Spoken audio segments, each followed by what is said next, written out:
शीतल जी, आपको क्या लगता है, इतनी बड़ी मोदी सरकार, पूरा उसने अपना सब कुछ दांव पे लगा दिया अडानी पर। हम सब जानते हैं कि संघ परिवार तक डिफेंड कर रहा है अडानी को जिसको अब दुनिया का इस सदी का सबसे बड़ा फ्रॉड ठग घोषित किया है हिंडनबर्ग ने।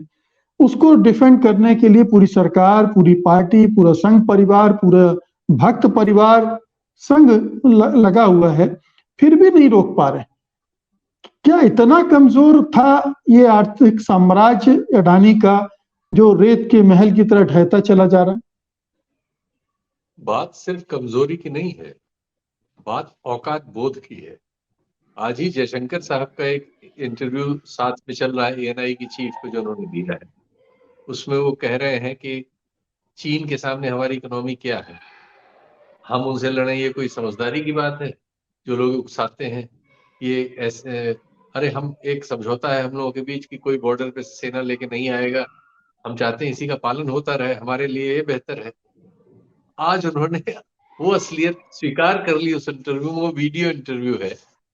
लकीली पता नहीं पॉलिटिकल आदमी होते तो शायद कुछ और करते, पॉलिटिकल उस तरह से वो है नहीं, लेकिन इधर बहुत एफर्ट वो कर रहे हैं मीडिया में अपने को प्रोमिनेंस में लाने के लिए। उसमें ये शायद एक तरह से गलती वो कर बैठे, लेकिन ये सच उन्होंने स्वीकार ली। नहीं, एक और गलती की शीतल जी उन्होंने, एक और गलती की उन्होंने अपने पिताजी को इस पूरे इंटरव्यू में लाया और कांग्रेस पर हमला किया और उल्टा पड़ गया। और जवाहर सरकार ने पूरी पोल पट्टी खोल दी उनके पिताजी की कि गुजरात में सहार के बारे में उन्होंने क्या कहा था। सिद्धार्थ ने लिख के द वायर में छाप दिया सारा है जी। वो तो बिल्कुल आप ठीक कह रहे हैं।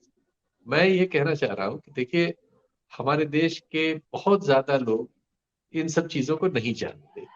हमारे यहाँ वैसे ही अशिक्षा है, कुशिक्षा है, और उत्तर भारत और मध्य भारत के तो बहुत बड़ी आबादी ऐसी है जो साधारण चीजें भी नहीं जानते।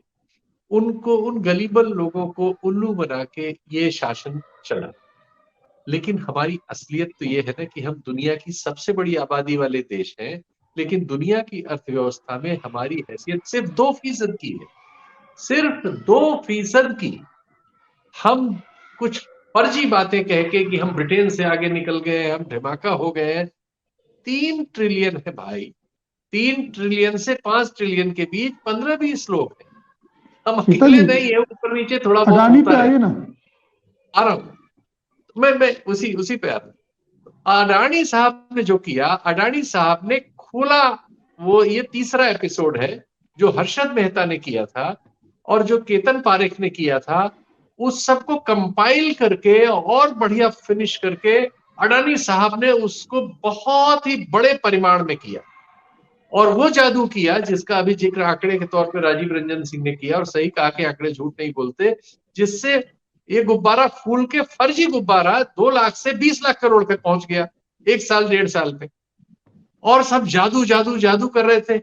लेकिन जो लोग आंकड़ों को समझते हैं वो समझ रहे थे कि इस आदमी के पास एक कोई प्रोडक्ट नहीं है, कुल 23,000 एम्प्लॉई है इसके पास। इसके जो बैलेंस शीट्स है वो ये बता रही है कि वही 3.5% की इसकी ग्रोथ है। लेकिन ये आदमी इतना सिर्फ शेयर मार्केट में जादूगरी कर रहा है। तो शेयर मार्केट में 2 तरह से कर रहा था। एक, वो बुक्स में फर्जीवाड़ा कर रहे थे, और सेबी उसमें उनका पार्टनर था, सेबी पकड़ने की जगह आंख मूंद रहा था। दूसरे वो कर रहे थे कि यहां से पॉलिटिकल और दूसरी तरह का काला धन जो उनको मिल रहा था, अब इसमें कौन कौन है ये तो कभी जांच हो, और बड़ी जांच हो तभी पता लगेगा। उस काले धन को वो यहां से पार्सल कर रहे थे अपने बड़े भाई के पास। वो वहां टैक्स हेवन की कंपनियों में उनको वहां अपने यहाँ जमा कर रहा था, वहां कंपनियों में। और उनमें से वो लगभग 100% नहीं देखा, छोड़ के 99% कागज का पेट भरने के लिए 99% तक इन्वेस्टमेंट के नाम पे यहां ला रहा था, जिसके जरिए यहां देश के बड़े प्राइम एसेट जो लुटाए जा रहे थे सरकार की ओर से, जैसे राजीव गांधी ने सही कहा कि झोले में हाथ डाला और 5 एयरपोर्ट निकाले और दोस्त को दे दिया। इस तरह के फैसले हो रहे थे कि कमाने वाले जो सेक्टर्स है वो सब अडानी को दे दिए जाए, जो जहां हाथ रखना चाहे वो ले जाए, और वो ले गया। तो ये दे के इस गुब्बारे में हवा भरी गई। लेकिन हमारी, चूंकि फिर वही बात कि हमारी अर्थव्यवस्था अभी दुनिया में 2% ही है। हम कितना ही बाजीगरी कर ले, वो 2 का 200 नहीं हो सकता। वो दुनिया के पैमाने पर है। वहां नहीं हो सकता। वो शेयर मार्केट नहीं है कि उसके चीफ को आपने जेब में रख रखा है और वहां गलतियां करते रहेंगे और पकड़ा नहीं जाएगा। लेकिन चूंकि अब सारी दुनिया एक दूसरे से जुड़ी हुई है, बहुत सारी चीजें आपको उस दुनिया से जुड़े रहने के लिए करनी पड़ती, और वो उसमें से एक चीज ये है कि आपको अपने आंकड़े साल में किसी न किसी स्क्रूटनी की एजेंसी को जमा करने होते हैं, और ये सब जी वो आपको वो करना पड़ा, सार्वजनिक करना होता है।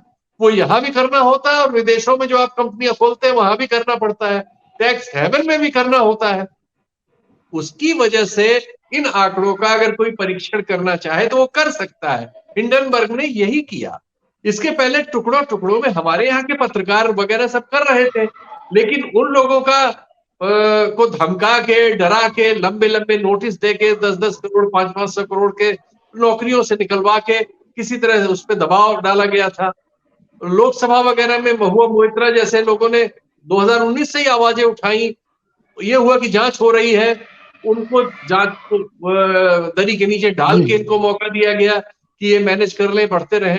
लेकिन ये जी अंतरराष्ट्रीय परिवेश में ये संभव नहीं था। वहां यही नहीं, इस तरह का काम करने वाले अनेक देशों के अनेक लोग इस तरह से एक्सपोज्ड हैं। रूस में ओलिगार्क कहलाते हैं, जो प्रधान वहां जी के राष्ट्रपति के दोस्त हैं, जिनके पास बहुत सारे इस तरह के एसेट्स हैं और विदेशों में बैठे हैं। उन सबको देखिए पश्चिम ने रोक दिया है। बिल्कुल तो ये सब चेक हो सकता था और हो गया।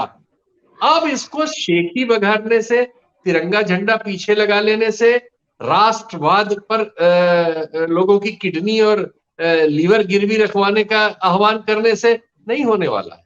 हुआ नहीं। वो बिल्कुल सही कह रहे हैं कि वो 48 लाख लोग जो इनके यहाँ इन्वेस्ट कर रहे थे, जो रिकॉर्ड पे हैं, उनमें से 48 लोग भी इनके साथ खड़े नहीं हुए। वो भरोसा टूट गया। तो बिल्कुल वो भरोसा बिल्कुल अब भरोसा आ टूट नहीं सकता, और ये जी भरोसा अब मोदी जी तक टूटा है।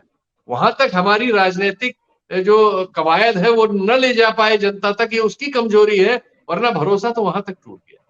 जी हम